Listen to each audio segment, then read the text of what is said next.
welcome to my another brand new mini vlog.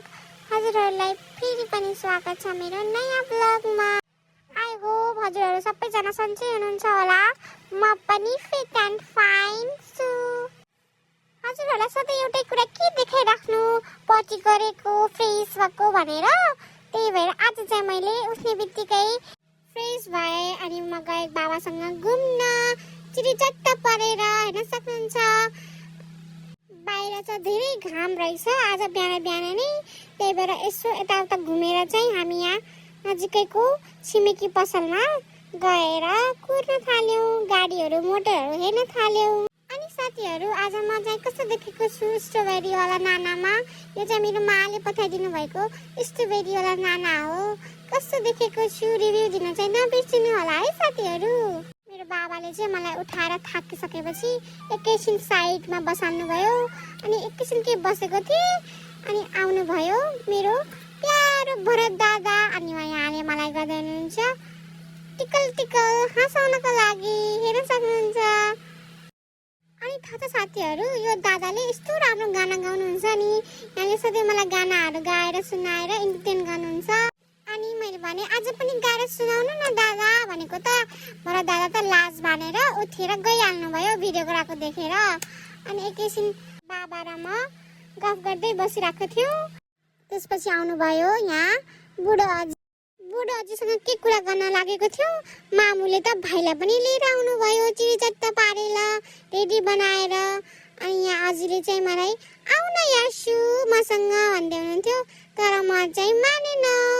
म के साथीहरू नयाँ मान्छेहरूसँग प्रायः जाँदैन नि त, म आफ्नो फ्यामिली मेम्बरसँग मात्रै जान्छु, एक दुई दिन चिनिसकेपछि मात्र जान्छु नि। त्यही भएर अजीले चाहिँ मलाई यहाँ आउ न भन्दा चाहिँ म मानेन।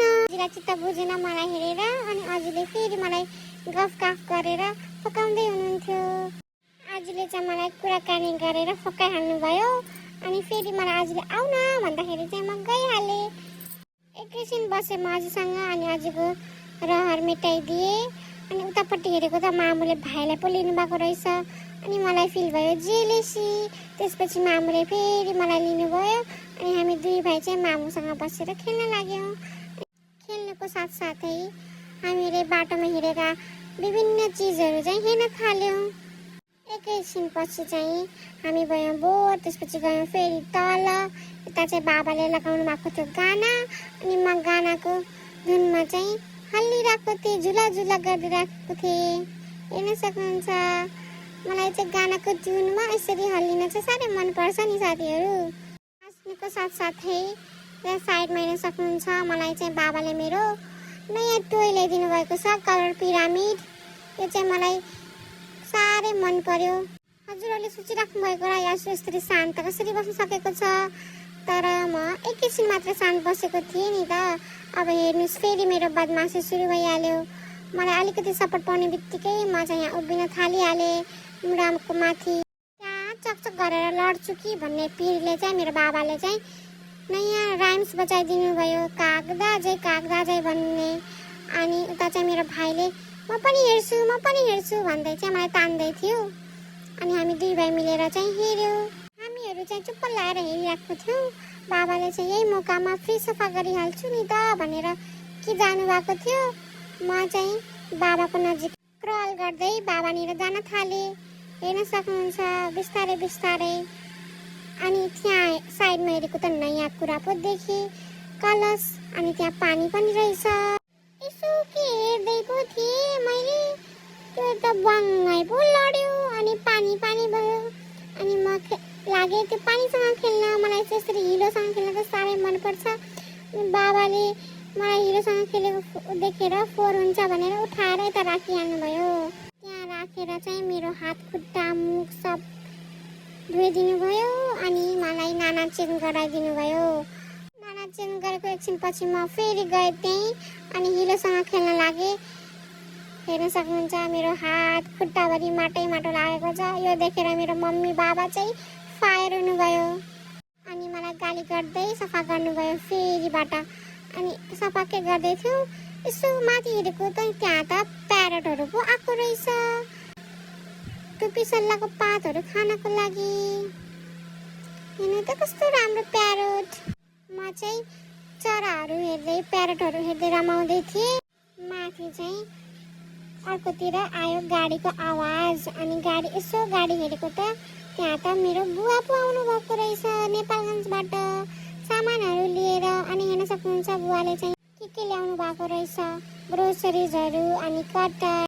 बुवा आउनुभयो तल अनि त्यहाँ चाहिँ मेरो भाइलाई बोलाउँदै हुनुहुन्थ्यो, आऊ कालु भन्दै।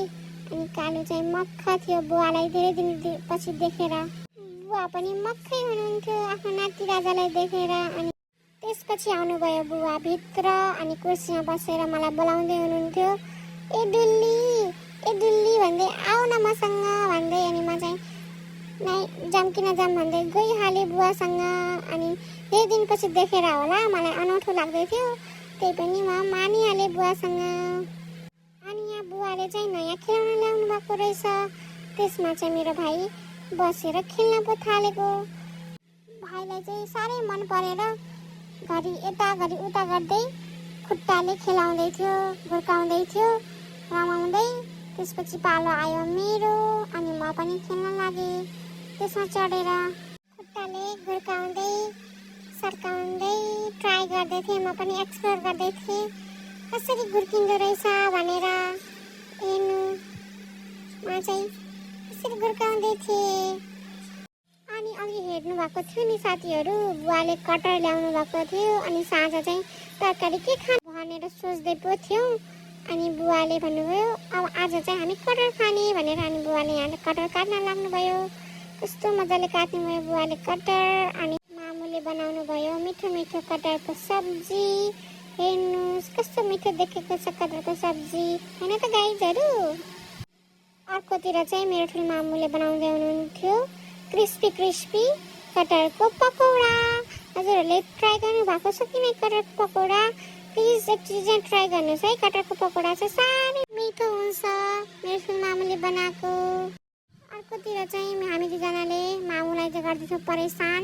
त्यसपछि मामुले चाहिँ नयाँ ट्रिक लगाएर टोकरीमा चाहिँ रिबनहरू हाल्नुभयो अनि हामीलाई चाहिँ निकाल्न पठाउनु भयो। एक किसिमको लागि भए पनि मामुको ट्रिक चाहिँ काम लाग्यो अनि हाम्रो चाहिँ माइन्ड डिस्ट्र्याक्ट भयो। हामी लाग्यौँ त्यो निकाल्नको लागि। यसरी खेलेको देखेर मौका छोपेर बाबा र बुवाले खानुभयो खाना। त्यसपछि हामीले बुवा र बाबासँग खेल्न लाग्यौँ अनि मामुले खानुभयो खाना खाइसकेपछि बुवाले गर्नुभयो मलाई गुड नाइट, मैले पनि गरेँ बुवालाई गुड नाइट। अनि गयौँ हामी आफ्नो कोठातिर। चाहिँ लागिसकेको थियो निन्द्रा। त्यही भएर आजको लागि यति नै। By by, good night, sweet dreams. अनि साथीहरू लाइक शेयर र सब्सक्राइब गर्न चाहिँ नबिर्सनु होला। Enjoy my blog. बाई।